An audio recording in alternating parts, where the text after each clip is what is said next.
We're doing the same thing that we did yesterday. We're graphing again, but this time I'm not going to give it to you in unfactored form, okay? You guys have got to factor. So, of course, I'll do an example. We'll do a guided practice, a student practice, and that'll conclude our day. So we'll just have 3 problems we're going to work on. All right, so let's go ahead and begin here. Let me begin writing it. So y equals negative 3x to the 5th plus 6x to the 4th 9x cubed 24x squared.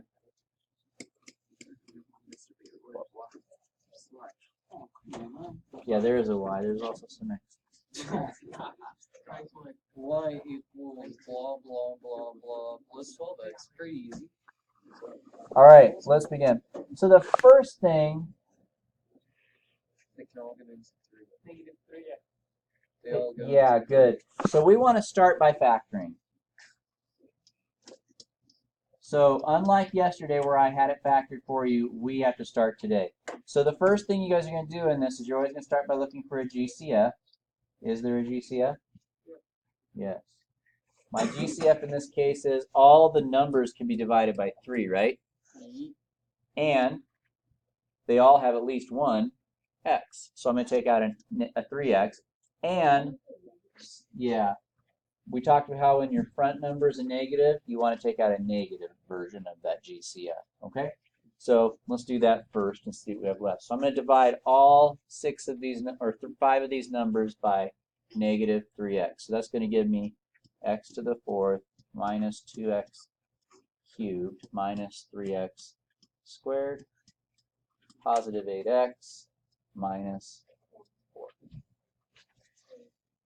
Now after you do your GCF, you have 3 things you're going to do or check for. If you have 2 terms, what is it? Good. It's a difference of squares. If you have 3 terms or 4 terms, what is it? That's the box, right?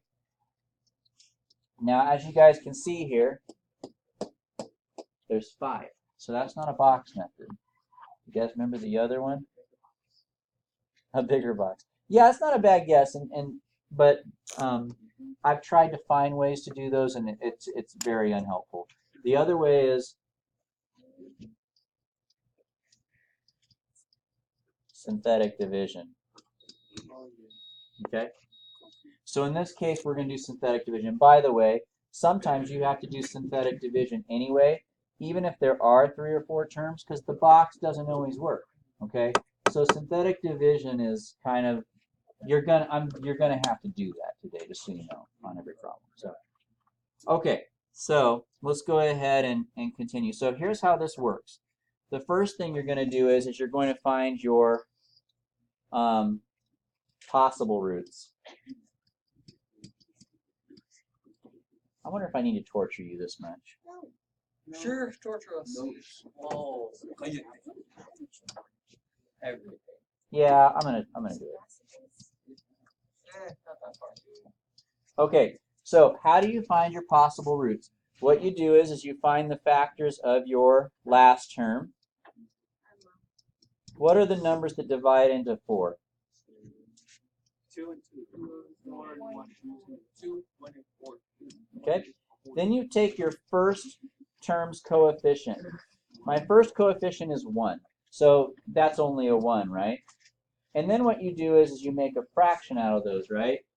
Last over first. So 1 over 1, 2 over 1, 4 over 1, which is going to be 1, 2, and 4. And don't forget, they could be pluses or minuses.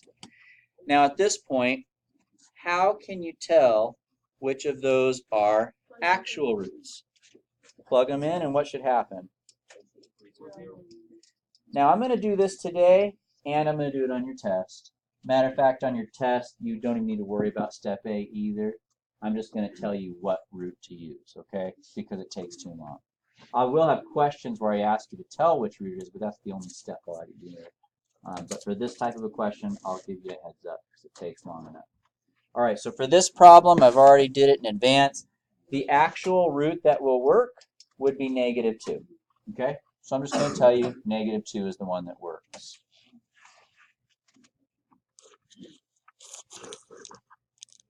Now, if that's my actual root, thank you. If that's my root, -2, okay. If that's my root, what's the factor that goes with that root?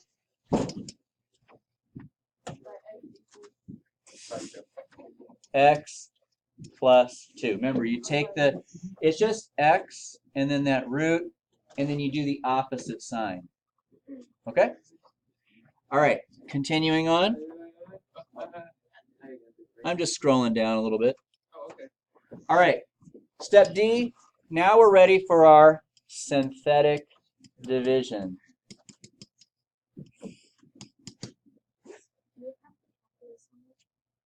No, not right now. Sorry. So here we go. Now don't forget, when you're doing your synthetic division, you have to have all your terms present. Do I have all my terms present? Yeah. I do, so we're good. But if we don't, we put zeros in, right? Got to watch out for that. But I'm going to put 1, -2, -3, 8, -4 at the top. Is this correct, you guys? And what goes over here? -2. Good. The opposite of that number, which is just what your root originally was. Okay? So here we go. Bring down the 1, multiply.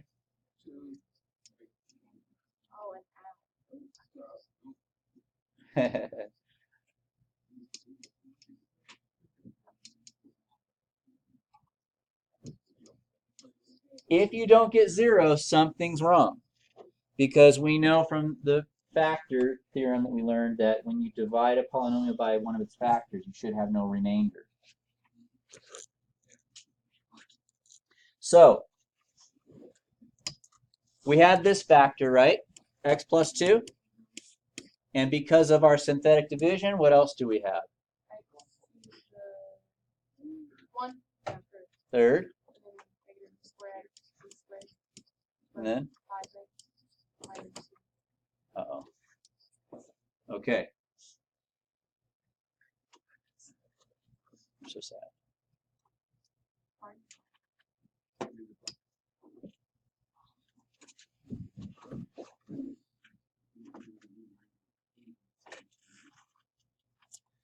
I screwed up. I did and I didn't. So here's the thing. I can keep going, but I'm not going to do this to you on your test. So here's the thing. The box isn't going to work on that. When I give you these problems, technically, when this happens, you could do synthetic division again, right? And that's what you would have to do here. So I'll tell you what my mistake was, and then would you guys rather I just go with it or back up to here and give you one that's going to be more like what you see in your test? Okay, so I'll do that. So here was my mistake. Since I chose this root, that division gives me this type of polynomial. The only way to factor that is with more synthetic division. But on your test, I'm only going to give you one where you have to do the synthetic once because it's kind of enough is enough. On your test, I'm going to carefully pick the root that I give you so that after you do your synthetic division, you get something that just factors like normal. Okay? So I apologize. So what we're going to do is we're going to back up a little bit. Most of you guys said back up, so I'm going to. And I'm going to back up to here. Sorry.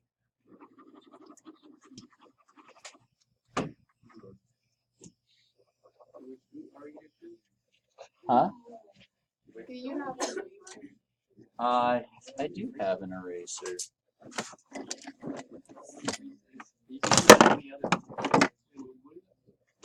You needed a pencil. You could have just asked me.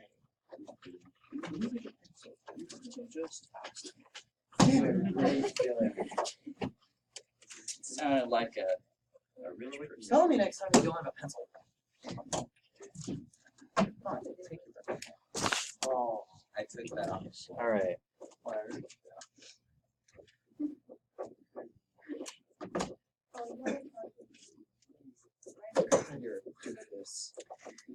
What root I had to do earlier. It's weird. So like, I have very mixed emotions right now. Just a sec, guys. I'll be with you in a minute. Because I'm happy I don't have to do plots anymore. But I'm sad because I can't be in Dark Lord's class.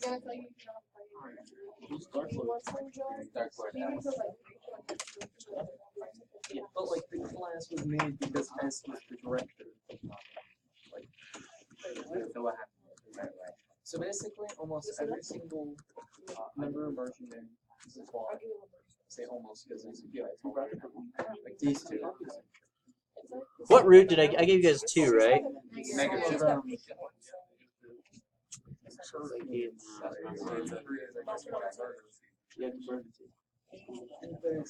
Okay, whatever. Yeah, that'll work. Okay. Because it's funny. All right, we're ready. Here we go. So here's the actual root I'm going to give you. I'm going to give you the actual root of, just double check one more time to be 100% sure. 1. I'm pretty sure that's going to work. All right, so yeah, so the factor for that will be x minus 1. And then for part D, synthetic again, syntactic. We don't need that extra C there. All right, so what were my coefficients? They were like this.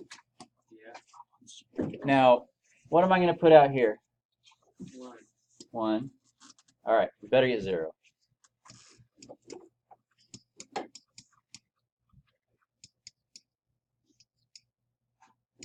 Okay, we're good. Sure. I'm surprised they didn't fail it. Okay, so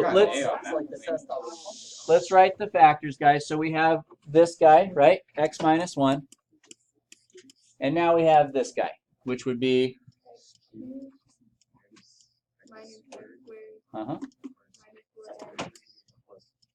plus 4. Okay, there we go. So, like I said, technically, you may end up having to do synthetic again, but I won't do that to you on this exam. It's enough. So after you do it once, you should be able to finish it with regular factoring. So now, if you were looking at this, what method would you use to factor that? That's a box problem, right? So we have x cubed minus x squared minus 4x plus 4. So these two boxes have what in common?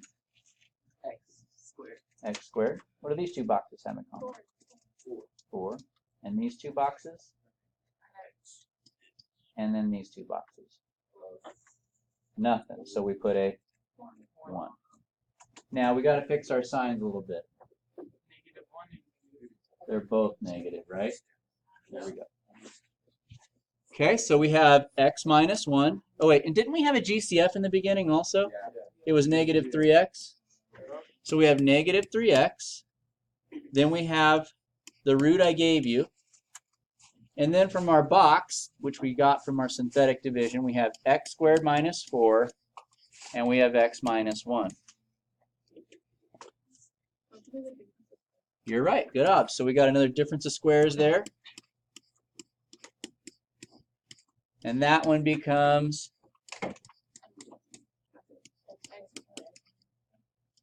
plus 2 minus 2.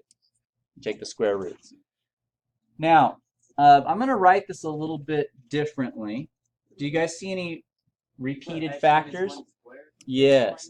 Since I have x minus 1 twice, I'm going to write that like this. What if you put the x minus 1 squared at the end? That's fine. We're not even done. We still need a graph. Well, the good news is, yeah, this is the first step, and this is the longest step of everything. Just, yeah. I told you. Yeah. Walk in, I'm like, oh. The good news is we're done factoring it. Woohoo! Okay. No, let's grab.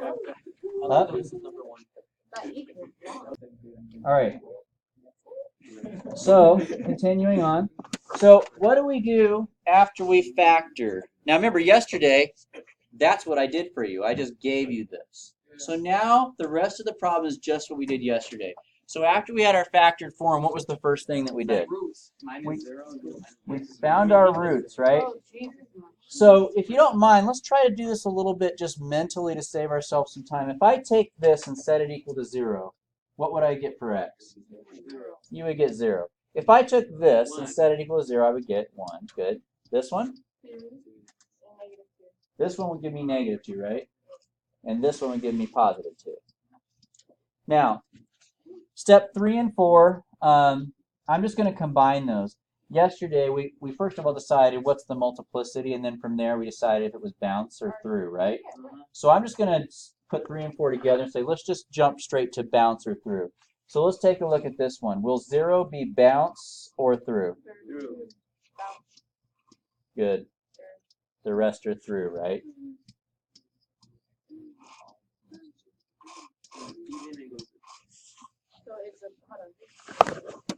So, steps 3 and 4 are determined if it's bounce or through. What is step 5? Not quite yet. Two more things before that. That's step 6. That's step 6. Y-intercept. So, There's 0. There's none. good. What? No, it's not. Yeah, so it's hard to believe this is all one problem, right? But if you guys want to look at the top here real quick, I'll be back. But you always look at the last number that doesn't have an X on it. I don't have that, right? So that means it's 0. Bailey, I really hope your test only has like 3 problems. I forgot that we're One like there's only one question like this on your test. How many questions are there? The rest are pretty one-steppy kind of thing. You'll see. I'll make it doable. Thank you, Bailey. Okay, now we do what Josh and Austin were talking about, which is end behavior. Now, when you want to figure out your end behavior, you always look at your very first term, which at the beginning, I believe, wasn't it negative 3x to the 5th? Yeah, no, there's way too much notes here. You're right. So what's happening on the left side of my graph? Up, actually. And on the right? Down. Now, if you're having a hard time getting that right, then, you know, make some flashcards for that table that I gave you on Friday last week. Okay? All right. Well, the good news is we're actually ready to graph now, okay? That's the final thing. So you guys saw that step 1 is the one that takes most of the time. That's what I was warning you about yesterday and today at the beginning, but now we're there. Here we go. So we do our roots, right? My roots were 0, 1, -2, and +2. And only one of them was a bounce, and that was this guy here. Then we do our y-intercept, which is 0. And by the way, when one of your roots is 0, then that's your y-intercept. So you don't need to plot it this time. It's already there. And then we do our end behavior. So here's my last dot, right? So above that dot, I'm going to draw an arrow like this.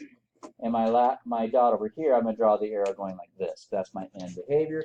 And now I just get to connect all my dots, bouncing where appropriate. Ready?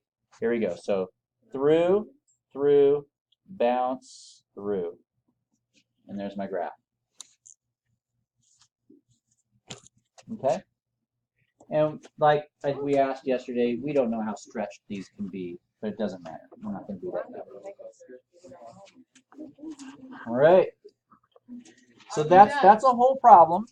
If you could do that, then you are hereby deemed a master of polynomials. Right, it's not even that hard. It's a lot. It is a lot. You're right.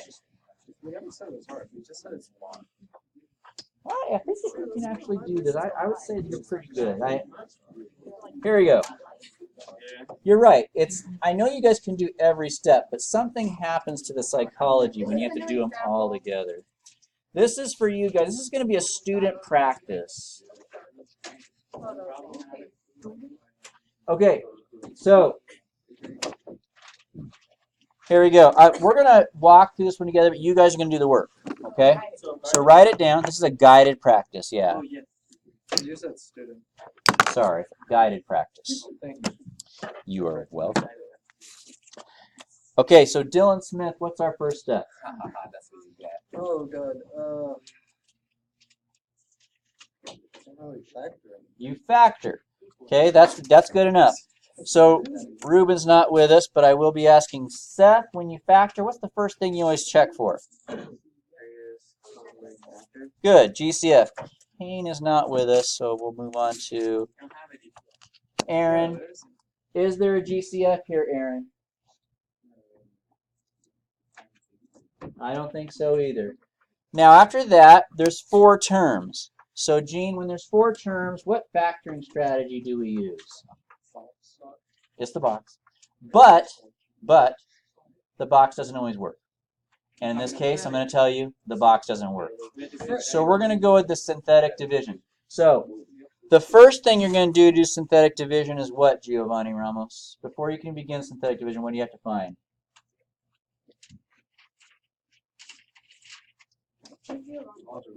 Possible roots. Possible roots. So this is where I'm going to pause. I'm going to let you guys make a list of all your possible roots. Go for it. Cece, what did you get for your possible roots? Let's see, take the last number, and what do you do? So what is it? 1, 3, and 9. And then what else do you do? The first one, which is? And then you make fractions out of all these. 1 over 1, 3 over 1, 9 over 1, which gives me? It's positive or negative. And you're right, they're all plus and minus. So there's your possible roots. Okay? Now, I'm going to just tell you what your actual roots, I'm going to give you one actual root. There can be, but I'm going to tell you it's 3. So from here, I'm going to let you guys, well, we'll do this together. What's the factor? So let me call on somebody here. Jermaine, if x equals 3 is my actual root, what's the factor that goes with that? X minus 6. Good, it's the opposite sign. All right, and now what do we do? Let's try.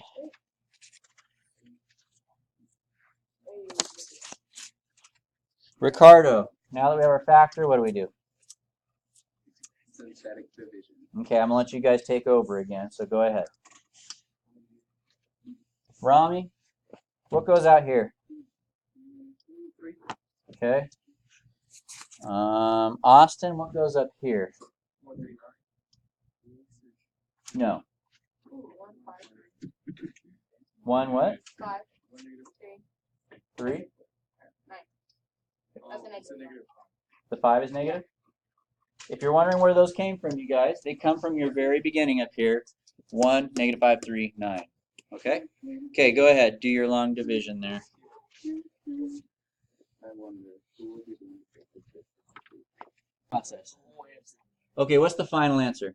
1, negative 2, 3, 0. Oh, like here? 1, negative 2, 3, 0. Okay, let's see if he's right. 3 times 1 is 3. That makes negative 2. 3 times negative 2 is negative 6. That makes negative 3, right? And then that times that is negative 9. And you should get 0. So now I want you guys to write that. Fill in these blanks for me. You have 2 blanks to fill in.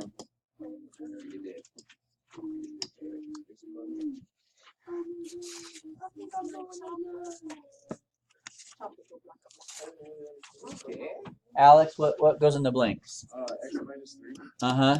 and x squared minus 2x minus 2. Perfect. Okay. Next. What comes next, Vikram? What do you think we would do next? Huh? Not sure. Okay. It is the box. So let's go ahead and have you guys do your box. Sure.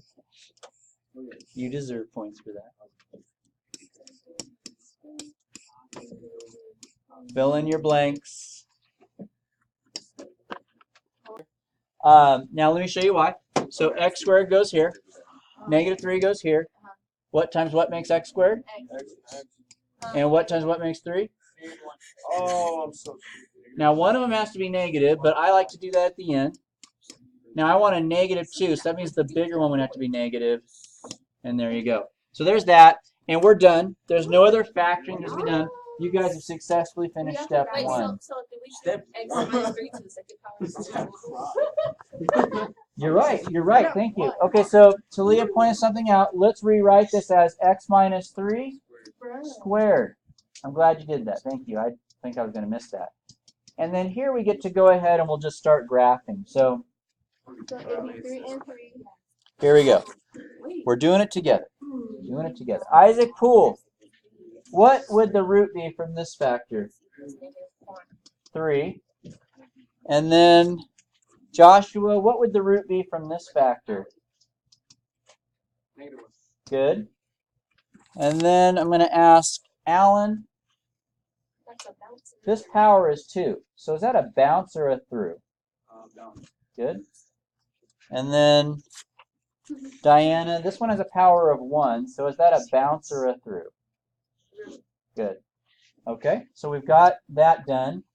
Now we're ready to do what? Let's ask Anaya, what do we do after we find our roots in terms of whether bounces or throughs? Say it again. Not yet. Not yet. 2 more things before we get to graph. What do you think, Demir? After we do our roots, what do we do? You find your y-intercept. Y-intercept. What is our y-intercept, Demir? 9. It's 9. How do we know that? Way back at the beginning. Okay.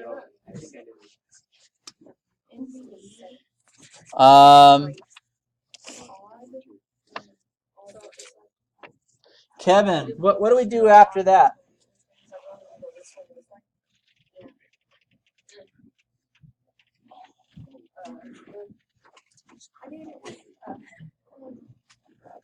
Not yet.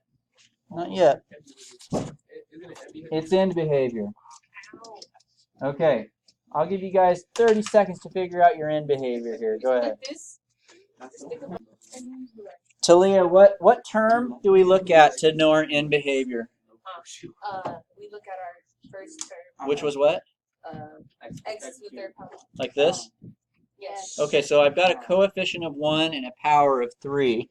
And you guys told me from our disco moves it looks something like this, right? Yes. Okay, that's correct. Yay. Okay, now we're ready to graph. So I want you guys to give it a shot, see if you can graph it. Okay. So what were our roots, guys? I don't remember. Help me out. 3? Negative 1 and 9. And 9 was my y-intercept, right? Oh. Like this? Okay, now this was my bounce. My end behavior down on the left, so I'll put that below my first dot. Up on the right, I'll put that above my second dot. And then we go through, hit the y-intercept, bounce. There you go. The y-intercept you always go through. It's just the roots. The roots are the ones that bounce. Okay, so that's it, guys. I'm going to throw one more at you, let you guys do it from beginning to end. That was 28 minutes? 29? Yes. So our homework is the study guide or? Your homework's the study guide. Your homework will be a study guide. I will have 2 questions like this on your study guide. You'll do one, and then I do one where I do it on a video, and if you want, you can practice one more on your own. But I know. 2 problems. I don't remember. It's like if you the regular credit's 12, but you can get up to like 24 or something like that, extra points. All right, here we go. Negative 2x to the 4th So this one is the. minus 6x cubed plus 8x. Now I'm going to be nice to you guys and help you out here. Do you guys notice something weird about this one? It's missing. Missing a power. So I didn't do an example like that today. So to make sure you guys are feeling safe, Let's go inside.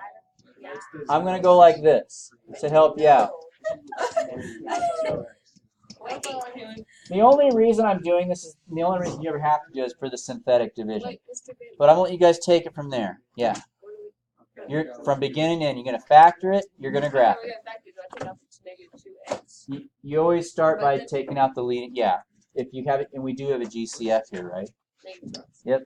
You got it. All right. I'm gonna take your last term. Your first term. Is it 1, 2, and So what numbers multiply together? So remember how I said I'm going to give you one of the roots so you don't got to plug them in and find it? That's the one root I'll give you, okay? Yeah, I'll do that on the test. So, there you guys go. Final answer.